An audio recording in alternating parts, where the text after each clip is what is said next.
Halo semua, balik lagi dengan gua Vanka Film. Seperti biasa di video kali ini Mimin akan membahas alur cerita Battletron Heaven versi novel. Jadi minta maaf jika antara narasi dan gambar kurang nyambung, karena di episode yang Mimin sampaikan belum rilis filmnya. Sebelumnya bagi kalian yang tidak mau terkena spoiler, alangkah baiknya untuk tidak menonton channel ini. Tapi bagi kalian yang penasaran dengan kelanjutannya, silahkan untuk tetap stay dan subscribe channel ini supaya tidak ketinggalan alur ceritanya. Oke, tanpa perlu banyak basa-basi, langsung saja kita masuk ke alur ceritanya.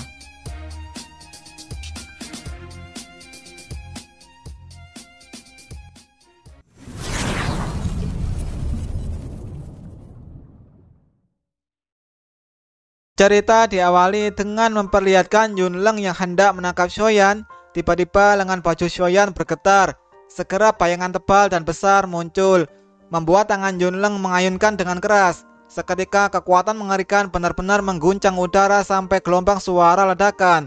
Pada saat yang sama sosok tujuh warna muncul. Seketika wajah Yunleng berubah dengan drastis. Perubahan mendadak dalam situasi di langit secara langsung menyebabkan Hai Bodong dan ketiga tetua saat bertarung menghentikan serangan mereka. Tatapan ketiga tetua tertegun saat mereka melihat ke arah Shoyan. Apa itu tadi? Mulut Jacintian melebar. Wajahnya sedikit serius dan bingung ketika dia bertanya. Itu tampak seperti ekor. Pama ragu-ragu untuk sesaat dan berkata dengan nada tidak pasti, "Ekor." Mendengar ini Jacintian tertegun. Dia mengerutkan kening sambil menatap Shoyan di langit. Ini adalah kartu truf lain yang tidak pernah terungkap. Jangan bilang kalau orang ini benar-benar orang kuat misterius yang membunuh Moceng. Apa itu di lengan bajumu? Yunleng dengan terpaksa mundur puluhan meter, akhirnya menyingkirkan kekuatan mengerikan yang telah ditransmisikan ke telapak tangannya. Pergantian peristiwa yang tiba-tiba menyebabkan Shoyan terkejut. Sukacita mulai muncul di wajahnya. Lengan bajunya sekali lagi bergerak dan bayangan tujuh warna keluar. Suara mendesis yang jelas dikeluarkan.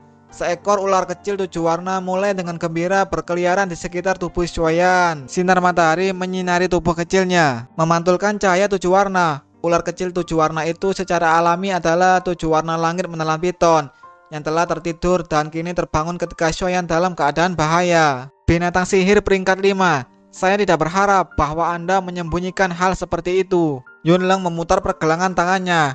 Dengan senyum dingin Shoyan meliriknya, tetapi memilih untuk mengabaikan kata-katanya. Tangannya dengan lembut menggosok tujuh warna langit menelan piton. Kemudian Shoyan menjentikkan jarinya dan sebotol ramuan muncul di telapak tangannya. Jarinya menjulur ke dalam botol. Dengan lembut dua tetes menempel di jarinya. Dengan hati-hati ia membiarkan tujuh warna langit menelan piton menjilatinya. Setelah makan dua tetes yang lezat, tujuh warna langit menelan piton menutup mata ularnya. Tiba-tiba jari Shoyan dengan lembut mengetuk kepalanya. "Hei kecil, jika kamu mengalahkannya, aku akan memberimu lebih dari ini. Bagaimana menurutmu?" Sambil menunjuk ke arah Yunleng. Mendengar kata-kata Shoyan, tujuh warna langit menelan piton melebarkan matanya dan mempertimbangkan sejenak. Dengan kecerdasannya saat ini, secara alami ia memahami arti kata-kata Shoyan. Akhirnya tidak bisa menahan godaan dari ramuan yang dijanjikan. Ular tujuh warna menggelengkan ekornya, berbalik dan menatap Yunleng. Tubuhnya tiba-tiba melonjak, berubah menjadi balon yang ditiupkan udara. Dengan cepat ukurannya menjadi lebih besar. Banyak tatapan terkejut yang tak terhitung jumlahnya di alun-alun melihat perubahan dari ular yang awalnya hanya satu kaki. Kini telah berubah menjadi makhluk besar yang panjangnya puluhan kaki. Hanya sekejap melayang di udara.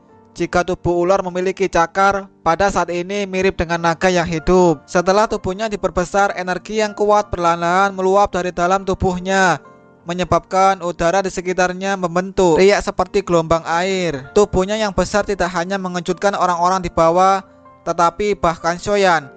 Ia tidak menyangka makhluk yang selalu berukuran kecil ini sebenarnya mampu berubah menjadi penampilan yang sangat tajam. Perubahan ini juga mengejutkan Yunleng. Ekspresinya perlahan-lahan suram. Kemudian ia berteriak, "Yunli, beberapa dari kalian harus menghentikan Hai Bodong untuk sementara waktu. Yang di sini serahkan padaku. Semua di akan Misty Cloud Sector Pikirkan cara untuk menangkap Shoyan. Yunleng samar-samar mulai memperkirakan kekuatan 7 warna surgawi menelan piton. Hei, benar-benar tak terduga bahwa Shoyan sebenarnya masih menyembunyikan hewan peliharaan tingkat tinggi. Aku bahkan tidak tahu keberadaannya. Yunleng, hari ini lebih baik kamu tidak kehilangan yang tak terduga di depan generasi muda. Anda akan benar-benar kehilangan banyak wajah. Haibodong tertawa terbahak-bahak sambil menatap Yunleng yang tampak serius. Segera dia mengepakkan sepasang sayap di punggungnya dan menyerbu ke arah 3 tetua Mystical Sector yang menunggu dengan sungguh-sungguh. Dia tertawa dingin. Saya tidak perlu khawatir dengan situasi di sana. Biarkan saya benar-benar mencoba dan melihat apakah penggabungan teknik Dao Anda lebih kuat daripada Dao Qi sedingin es dari orang tua ini. Sudut mata Yunleng melayang ke arah Haibodong yang sekali lagi mulai berkelahi seperti batu bertabrakan satu sama lain. Pandangannya kemudian dengan cepat berbalik ke tempat yang jauh di mana 7 warna langit menelan piton berada. Ekspresinya serius dan tangannya perlahan keluar dari lengan bajunya. Dao Qi-nya secara bertahap muncul dan akhirnya menutupi seluruh lengannya. Sekilas itu tampak seperti lengan batu dengan kekerasan yang sangat besar. Lidah ular bercabang itu perlahan membentang. Taring beracun saling bersilangan di dalam mulutnya yang besar, memancarkan cahaya dingin yang tebal. Wajah para murid Mystical Sector di tanah terbuka berkedut tanpa sadar. Siapa yang mengira bahwa untuk menangkap seorang pria kecil yang hanya dari kelas Dadoushi, mereka akhirnya akan memprovokasi Dawang yang kuat dan Beast Magical peringkat 5 yang mampu bersaing dengan Dawang. Saat dia melihat Yunleng dan ular warna 7 langit yang mulai mengeluarkan tekanan, Shoyan mengepakkan sepasang sayap di punggungnya dan buru-buru mundur agak jauh. Jantungnya mendesah lega. Munculnya ular 7 warna benar-benar menyelesaikan kesulitannya. Yang perlu dia lakukan adalah menunggu Haibodong untuk menghabisi ketiga tetua Mystical Sector hari ini. Dan dia benar-benar bisa melepaskan diri dari kesulitan hari ini. Di langit, Yunleng dan ular raksasa saling berhadapan dari jauh. Kehadiran mereka yang mengesankan memberi tekanan pada orang-orang seperti badai yang akan segera terjadi. Tangan Yunleng membuka dan menutup, dan pedang energi besar berwarna abu-abu keluar dari telapak tangannya. Sayap di punggungnya mengepak, dan tubuhnya memotong udara kosong meninggalkan bekas panjang di langit. Pada saat tubuh Yunleng bergerak, 7 langit berwarna menelan piton juga tiba-tiba mengangkat kepalanya, mendesis jelas, dan tubuhnya yang besar menunjukkan kecepatan yang menakutkan. Sesaat kemudian bertabrakan satu sama lain, yang mengejutkan mata semua orang. 2 sosok bertabrakan langsung melintas di langit. Saat mereka bertemu dalam bentrokan keras, seketika raungan gemuruh yang keras dan meledak bergema di langit, menyebabkan beberapa orang di bawah tidak bisa menahan untuk menutupi telinga mereka.